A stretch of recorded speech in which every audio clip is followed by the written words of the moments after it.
John Adrian Baldon from Cagayan de Oro. Shout out dyan sa Cagayan de Oro. Magsigaw ka! Yan, yung mga taga Cagayan, mga taga Mindanao, mga bisdak. Yan. Alright, so ako ay isa sa mga top 20 ng Atomic International at syempre gusto ko din i-share po sa inyo lahat kung paano ako nagsimula dito for almost 18 years ng company natin.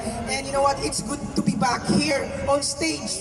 Stronger, bolder, no? And healthier. Grabe, no? So, syempre, gusto kong pasalamatan ang opportunity na to once again, dahil makapag-talk ako again sa inyong lahat.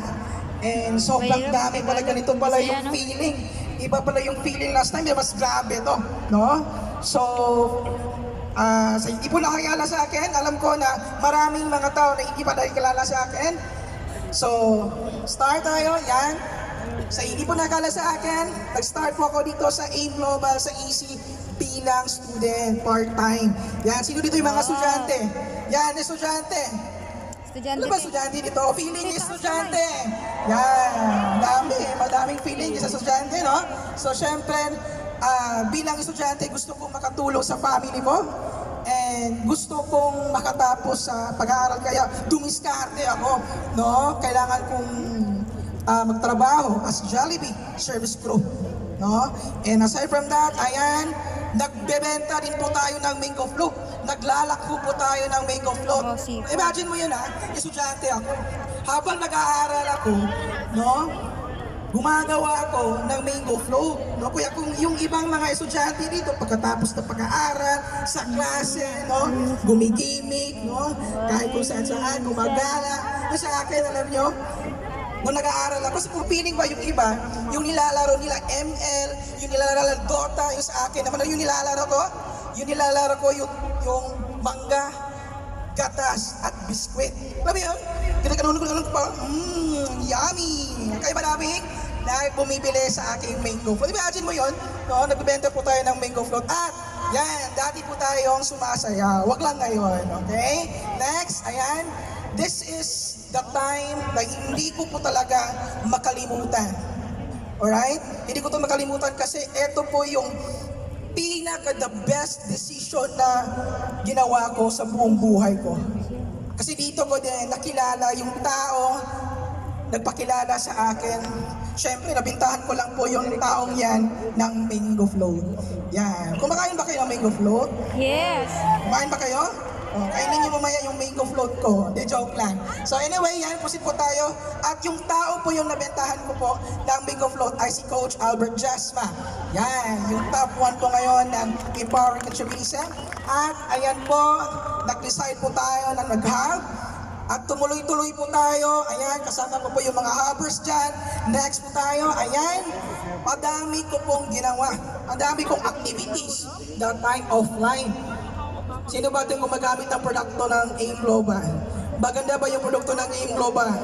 Naniniwala ka ba sa produkto ng AIM Global? Yes. Marami ba natulungan sa produkto ng AIM Global? Yes. Yan, diba? Siyempre, naniwala ako, ginawa ko yung negosyo na seryoso. Humataw ako, siyempre. Pero habang humahataw ako, alam naman natin hindi naging madali sa simula. Sa lahat ng mga andito ngayon.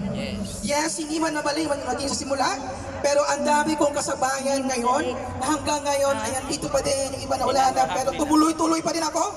Kahit nawala man yung mga kapatid ko, yung mga kasama ko sa tumuloy pa din ako. Ayan, at habang tumutuloy-tuloy ako, dito po ako naka-experience na kumita ng malaki. Hindi po ako nakapagtapos ng pag-aaral, pero dito po naka-experience sa buong buhay ko. I'm just 27 years old, guys. So, batang-bata lang po. Ayan, nagpa-check po tayo, nagtuloy-tuloy, humataw pa tayo. No? Humataw. At good news, ha? Imagine, hindi lang po ako yung kumikita dito. Kaya sobrang proud ako na andito ako sa AIM Global. Proud ka ba? Yes. Naniniwala ba kayo sa kumpanya natin ngayon? Do you believe?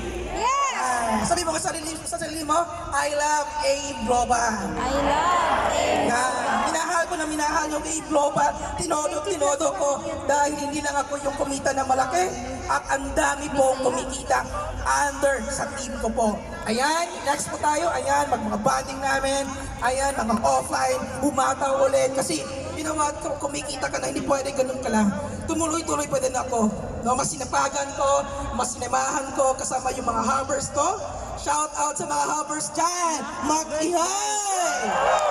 Yan, sa mga hoppers, nag-online, nag-team bonding, lahat ng activities ginawa namin kung ano yung kailangan. Kung gusto mo magtapos, gusto mo kumita na malaki.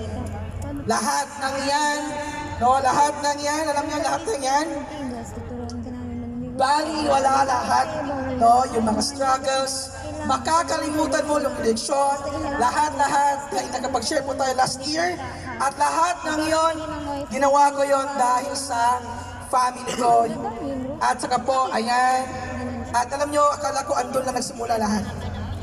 No? Ito yung pinaka-greatest battle sa buhay ko ay yung nagkaroon po tayo ng sakit na chronic kidney failure, stage 5. Pero 4 years po ako, believe me, muntik na po ako sumuko dito.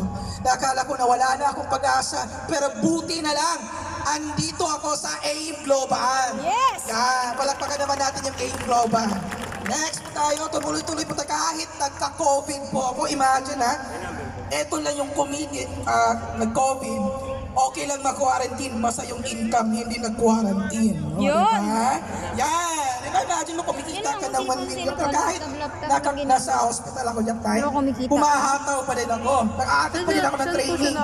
No? Kasi yun yung nagpa-survive sa akin.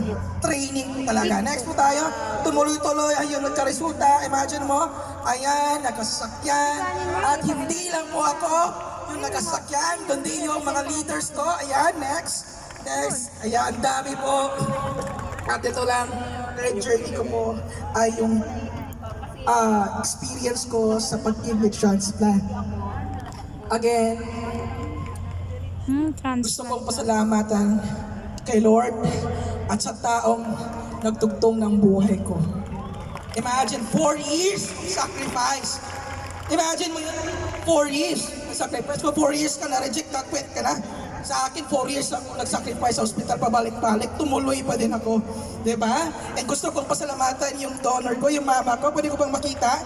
Pwede ko bang tawagin yung mama ko? Kasi syempre, kung wala yung mama ko, wala din ako dito. Pwede ko ba patawagin? Yan, Ma, saan ka ba ngayon? Where are you? Tumayo ka. Yan, gusto kita, kasama kita dito sa stage. Where are you? Ayan, kung hindi ka man, kung nag-iiyak ka, okay lang yan, di ba? Ngayon lang yan. Alright, sige, start po tayo again. Nagtuloy-tuloy hanggang nag-kidney transplant. Ayan. At ganito po yung Tingnan mo, pagkamahal, yung no? bill. Pero mabuti na lang, nasa AIM Global po tayo. Ayan. And yan lang po. And gusto kong pasalamatan Paano kung yung wala mga siya taong dito? behind Patay sa na siya. journey ko sa pag-kidney transplant ko. Walang Di ba, iba, ang mga top earner yung mga dito, may-ari ng kumikita company, 1 million plus. Doc Ed Cabantog, Doc Connie, yung mga board of director natin, at Vice President, sa siyempre sipag ng yung grupo nila. si Sir John Aspirin, yung Vice President natin, Sir Jurgen, Sir Arnel, at buong training team, buong management. Kung wala po kayo, no, sana lang po ako mag-i-encash. Diba? Buti na lang, andito po tayo sa AIM Global. So once again, maraming salamat po. Again, ito na yung link message ko po sa inyo. Ma, halika dito. Yan. Halika dito, ma. Yan. Siyempre, pretty ang mama ko, no? Siyempre, saan ba naman na, diba?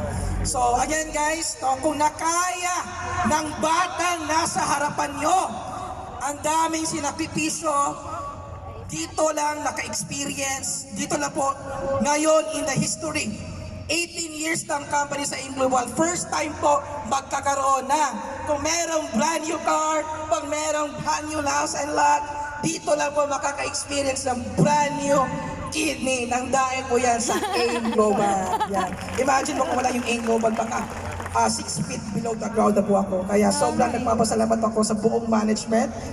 And thank you guys. To God be the glory. Enjoy the rest of the night in the morning. Happy 80th birthday anniversary, AIM Global.